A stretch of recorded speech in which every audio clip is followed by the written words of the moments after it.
শেখ হাসিনার সাথে ফোন আলাপ আমার কাছে বিশ্বাস করা খুব কঠিন, কারণ শেখ হাসিনা চুপ্পু সাহেবের ব্যাপারে কিংবা আমাদের প্রধান সেনাবাহিনী প্রধানের ব্যাপারে তার অনেক মন্তব্য আছে। নোবেল লরেট, যিনি অনেক ষড়যন্ত্রের নায়ক, যাকে বলা হয় ষড়যন্ত্রের মূল নায়ক, তো তিনি যদি এটা করতে পারতেন এনসিপিকে দিয়ে, যেমন তিনি এটা করেছেন, ওনার 18 মাসের শাসনে উনি সব সময় এনসিপি, জামাত এবং আরও অন্যান্যদেরকে দিয়ে একটা মব তৈরি করতেন সবসময়। বঙ্গভবনে যে মবটা গেছিলো, এটাতে ইউনূসের ডাইরেক্ট মোটিভেশন ছিল। জনাব আবু আলম শহীদ খান, আমি একটু রাষ্ট্রপতির যে পদত্যাগপত্র একটু পড়ি। তিনি লিখেছেন যে আমি গুরুতর অসুস্থ, হৃদরোগ, উচ্চ রক্তচাপ, ডায়াবেটিস ও কিডনি জটিলতায় ভুগছি। আমার হৃদযন্ত্রে বাইপাস সার্জারি হয়েছে। ইদানিং স্বাস্থ্য পরীক্ষায় অটোনমিক নিউরোপ্যাথি নামক রোগ শনাক্ত হয়েছে। এই রোগের কারণে আমি মাঝে মাঝেই ক্ষণিক অচেতন হয়ে যাই। অর্থাৎ তিনি ক্ষমতাচ্যুত প্রধানমন্ত্রী শেখ হাসিনার সঙ্গে যে ফোনালাপ, কথিত ফোনালাপ, সেটি অস্বীকার করছেন। প্রিন্স ভাইকে যে প্রশ্নটা করেছিলাম, যদি তাই হয়, অসুস্থতাই যদি কারণ হয়, সেই পদত্যাগটা তারও 1 সপ্তাহ পরেও হতে পারতো, কিংবা 1 সপ্তাহ আগে হতে পারতো। যখনই এই গুঞ্জনটা এলো ফোন আলাপের, তারপরেই আমরা দেখলাম এক ধরনের তাড়াহুড়োর মধ্য দিয়ে এই ঘটনাটা ঘটলো। তাহলে কোনটা বিশ্বাসযোগ্য আসলে, শারীরিক অসুস্থতা নাকি এর মধ্যে অন্য কোনো পলিটিক্স? প্রথমত হচ্ছে যে ফোন আলাপের বিষয়টা তো এখনো এর সত্যতা যাচাই করা হয়নি। আর যেভাবে এসব ছড়িয়ে দেওয়া হয়, সেটা তো আমরা যাচাই করতে পারবো না, এবং যারা যাচাই করার তারা নিশ্চয়ই যাচাই করে দেখবেন। আমার মনে হয় না যে উনি যে কথাটা বললেন, এবং উনি তো শারীরিকভাবে অসুস্থ ছিলেন, এবং ওনার তো ওপেন হার্ট সার্জারি হয়েছে। উনি যে একেবারে ফিট, হ্যাঁ, সবল, প্রত্যেকদিন 10 কিলোমিটার দৌড়াদৌড়ি করেন, ব্যায়াম করেন 2 ঘন্টা, শারীরিকভাবে ফিট, এটা তো বলার কোনো সুযোগ নাই। উনি আসলেই অসুস্থ। বাট এই সময়কালে ওনার উপর তো অনেক চাপ গেছে।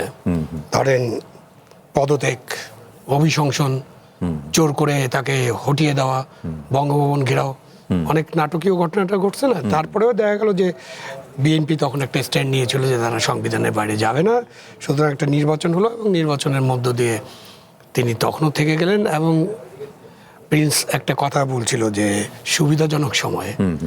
এখন ধরেন এটা একটা অসুস্থতা, তার নিজের অসুস্থতা, ব্যক্তিগত কোশ্চেন, এবং উনি হয়তো আরও আমরা জানতে পারবো যখন উনি বাইরে বা দেশে চিকিৎসা করবেন।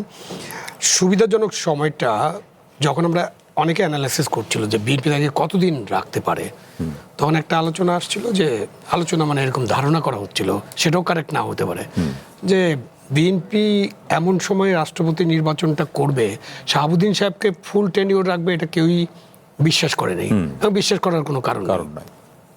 তো বিএনপি এমন সময় একটা রাষ্ট্রপতি নির্বাচন করবে, যে রাষ্ট্রপতি ওই 5 বছর পরে যখন নির্বাচন হবে, ওনাদের রাষ্ট্রপতি থাকে, মানে ওনাদের নির্বাচিত, মনোনীত নির্বাচনটা তার অধীনে হয়। সুতরাং নির্বাচনটা যেন তার অধীনে হয়, এটা একটা রাজনৈতিক অ্যাডভান্টেজ।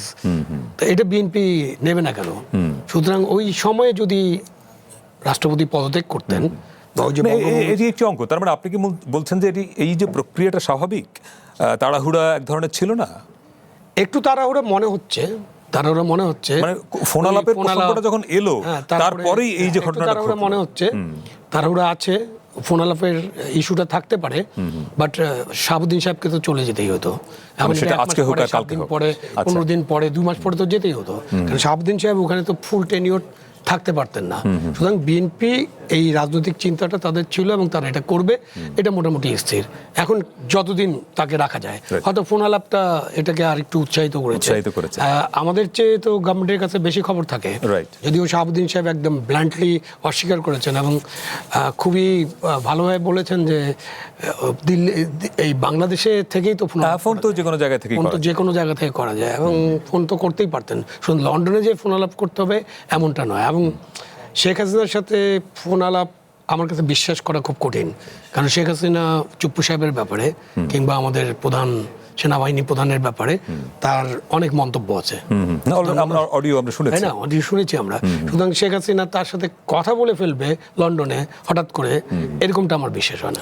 এবং শেখ হাসিনার দেশে ফেরার ঘোষণা বাই ডিসেম্বর, তার মধ্যে ফোন আলাপ, এই সমস্ত কিছু কি আপনি মনে করেন যে কাকতালীয়, বা এর সঙ্গে কোনো সম্পর্ক বা যোগসূত্র নাই?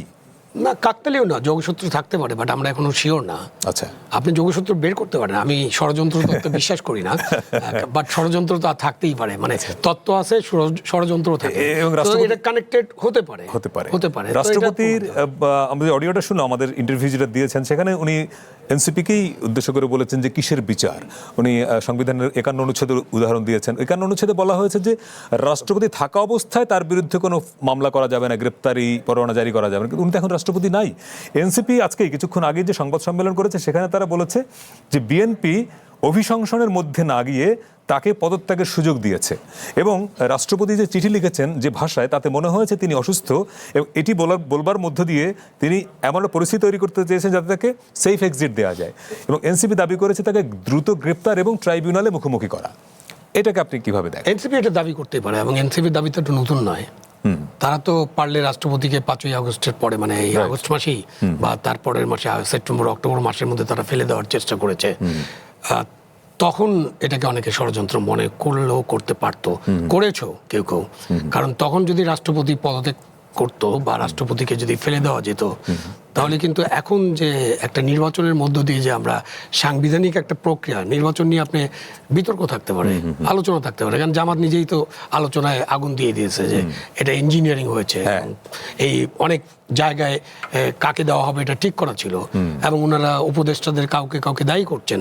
তো সুতরাং নির্বাচন নিয়ে নানান প্রস্তুত আছেই, তারপরেও কিন্তু একটা নির্বাচনের মধ্য দিয়ে একটা সাংবিধানিক পথে দেশ যাওয়ার চেষ্টা করছে। তো তখন যদি তাকে ফেলে দেওয়া যেত বা ফেলে দিতে পারতেন ইউনূস সাহেব, নোবেল লরেট, যিনি অনেক ষড়যন্ত্রের নায়ক, যাকে বলা হয় ষড়যন্ত্রের মূল নায়ক, তো তিনি যদি এটা করতে পারতেন এনসিপিকে দিয়ে, যেমন তিনি এটা করেছেন, উনার 18 মাসের শাসনে উনি সব সময় এনসিপি, জামাত এবং আরও অন্যান্যদেরকে দিয়ে একটা মব তৈরি করতেন সব সময়।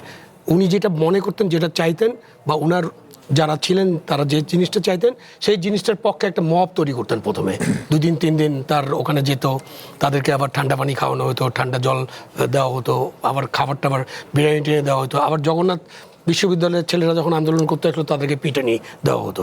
তো এটা তো আমরা দেখেছি। সুতরাং এই যে বঙ্গভবনে যে মবটা গেছিলো, এটাতে ইউনূসের ডাইরেক্ট মোটিভেশন ছিল, একসাথে তারা এটা করেছিলেন। তখন যদি রাষ্ট্রপতি শাহাবুদ্দিন পদত্যাগ করতেন, তাহলে কিন্তু দেশে একটা সাংবিধানিক শূন্যতার সৃষ্টি হতো। সুতরাং উনি এটা করেন না। উনি ওই সময় ওনাকে কে নির্বাচিত করছে, কোন গভর্নমেন্ট, যেমন স্পিকার সাহেব বলেছেন মাফিয়া, কোট আনকোট মাফিয়া সরকারে নির্বাচিত হলেও উনি কিন্তু সংবিধানের পক্ষে, নির্বাচিত সরকারের পক্ষে কাজ করেছেন। তো রাষ্ট্রপতি তখন পদত্যাগ না করে যে সাহসিকতার পরিচয় দিয়েছিলেন, অন্তত এই কারণে তার একটা প্রশংসা করা উচিত, এবং আমি তার প্রশংসা করি যে উনি তখন সাহসী ছিলেন। আর ওনাকে যেতেই হতো, এবং উনি তো যেতেই চাচ্ছিলেন।